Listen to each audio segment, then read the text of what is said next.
আমাদের এ পর্বের অতিথি নেপালের ন্যাশনাল ব্যাংকিং ইনস্টিটিউটের প্রধান কর্তা ব্যক্তি। একই সাথে তিনি Asia Pacific association of banking ইনস্টিটিউটের বর্তমান চেয়ারম্যান। ব্যাংকার হিসেবে কর্মজীবন শুরু করলেও পরবর্তীতে শিক্ষাবিদ হিসেবে থাইল্যান্ড এবং নেপালে বড় ভূমিকা রাখছেন সঞ্জীব সুবা।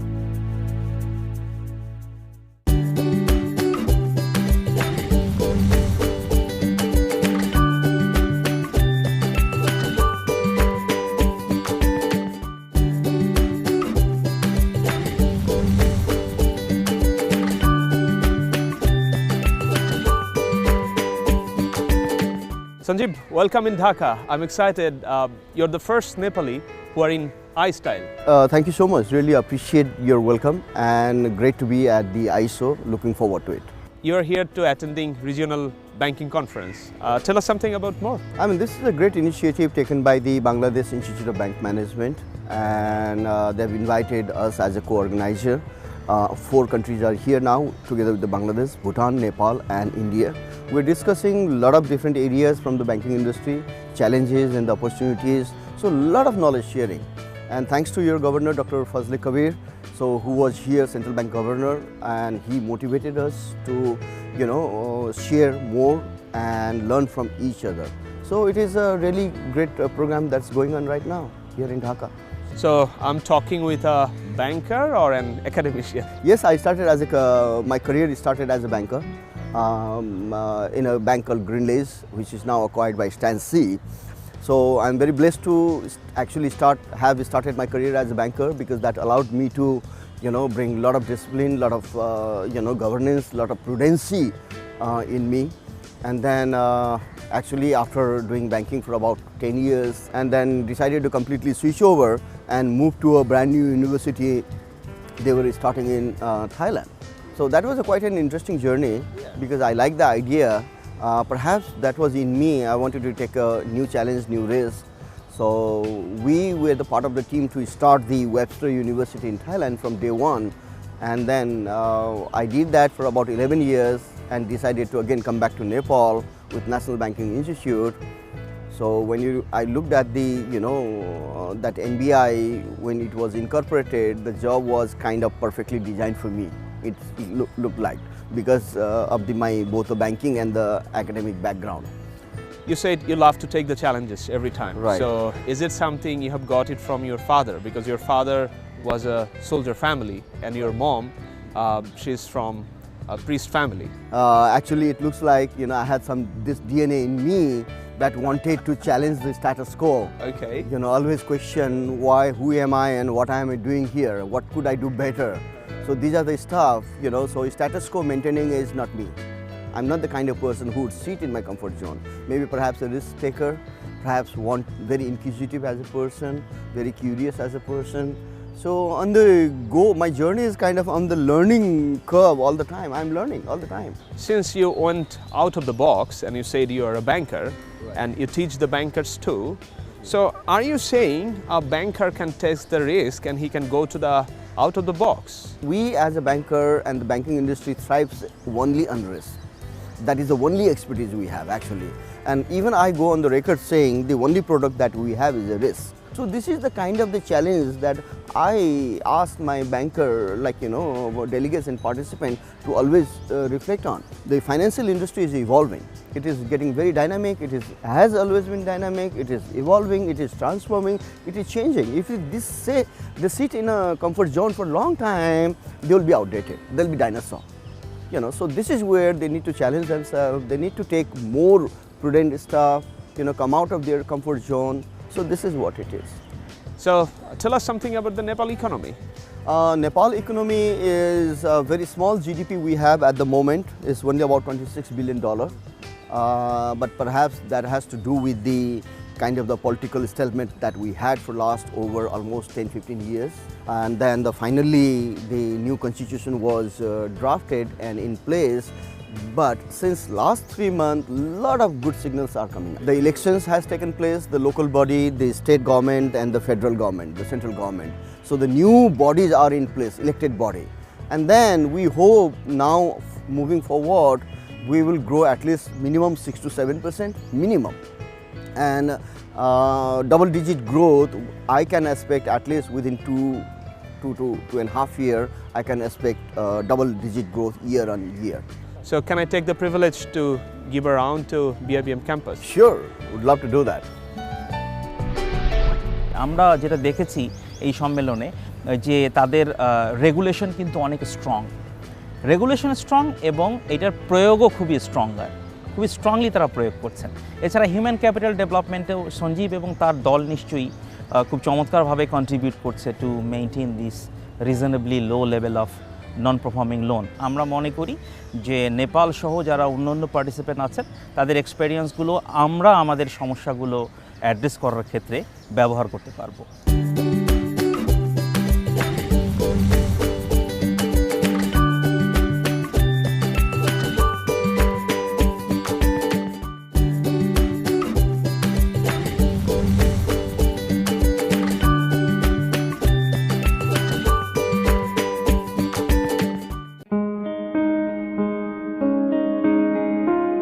I've been working in the banking sector for the last 3 decades, and we always believe that we need a training center, training institute where our people can be educated and our people can be trained, and then our people can talk in the same language.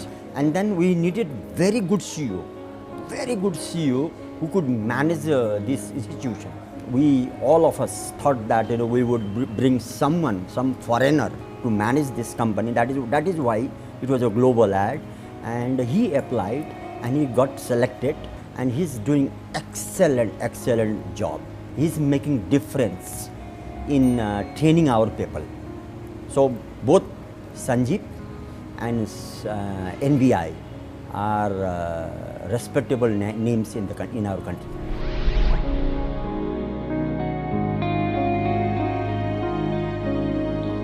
He is a man with integrity, and he's a man with positive attitude. When you look at his Facebook comments and posts, he always talks about positive things about banking sector, what are the lackings there and how we can improve it, and he deals with people in a very polite manner. He always thinks of something new.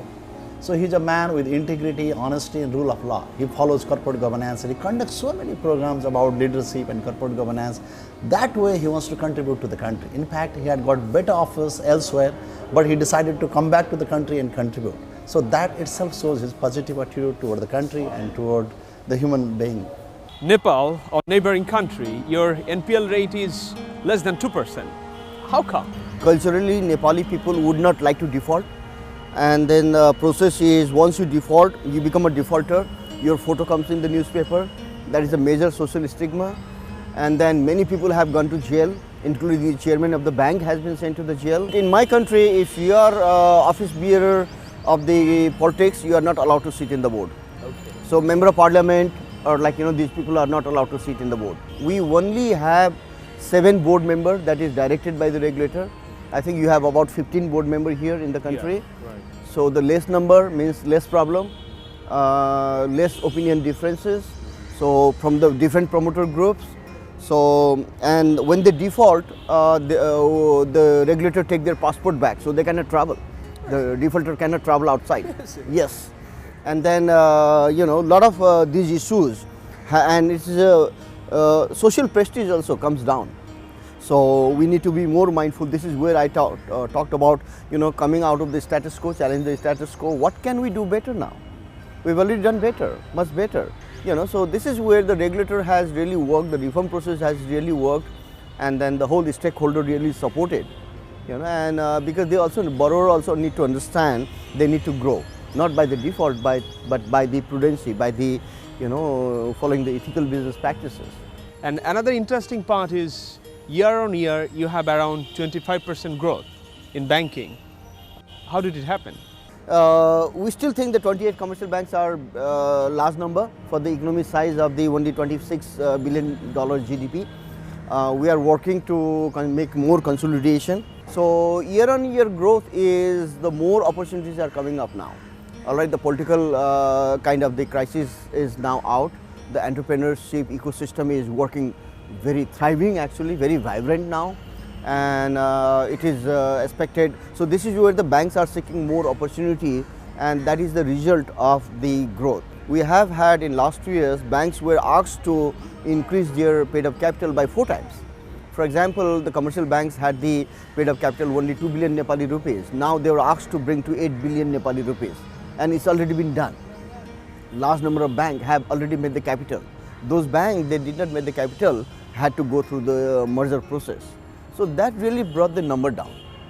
And when the number brought down, the capital went up, and this is where, and the economic were expanding, the business opportunity was coming. So the banks are seizing the opportunity now. We have Bangladeshi investment there too in banking sector, and you have a bank named Nepal Bangladesh Bank. How it is doing? This bank is doing very well. I mean, it went through its own set of challenges in the early times, but last, I think, 5-6 years, the bank has really transformed very, very well. I think it's brought in new investor as well, the bank from Bangladesh. So the bank has been able to contain the previous issues very, very smartly and very well. So that was the bank at one point of time, about 10 years or 11 years back, that was the first bank was on the bank on the run. But the new leadership, new people came in and they handled it very effectively. And most importantly, our regulator, took the very, prompt decisions and took the bank through a lot of corrective actions. So it is now in a very good shape, very good hand. If any Bangladeshi investors would like to go to Nepal to invest, what should be the topic, what should be the subject they should look into?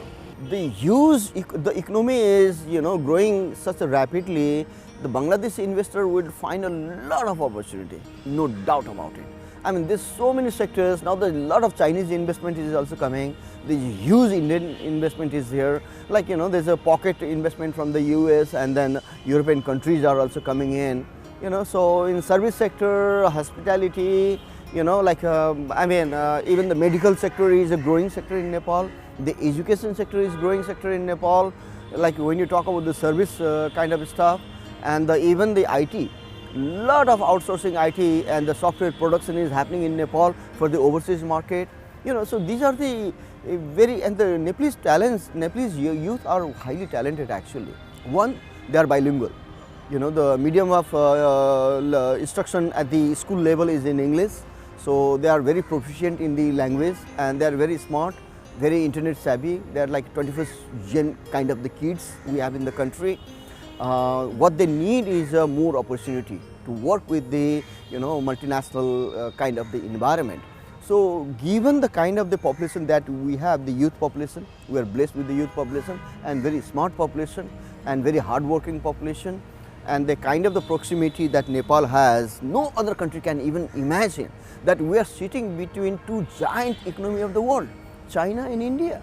These are the market dominant, and other country envy us perhaps, and yes, they should, because we are into the middle of these two economies. So any FDI coming would have the advantage of business and economic opportunity with both the country. So that is one beauty of the country. You do mentorship with the Nepali young crowd who would like to be the entrepreneur. Tell us something for Bangladeshi young crowd. Yes, I always thrived on working with the young population because they keep on challenging me. The kind of the questions, the kind of issues they raise are very interesting and I get to learn a lot.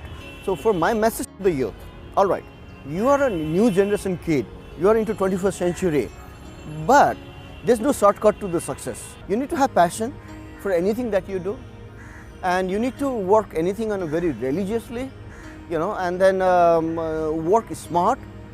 The work smart does not mean that you don't work hard. Working hard means you might be working hard but not being productive, not being efficient. So try to figure out how can I be efficient, and at least to understand what is efficiency.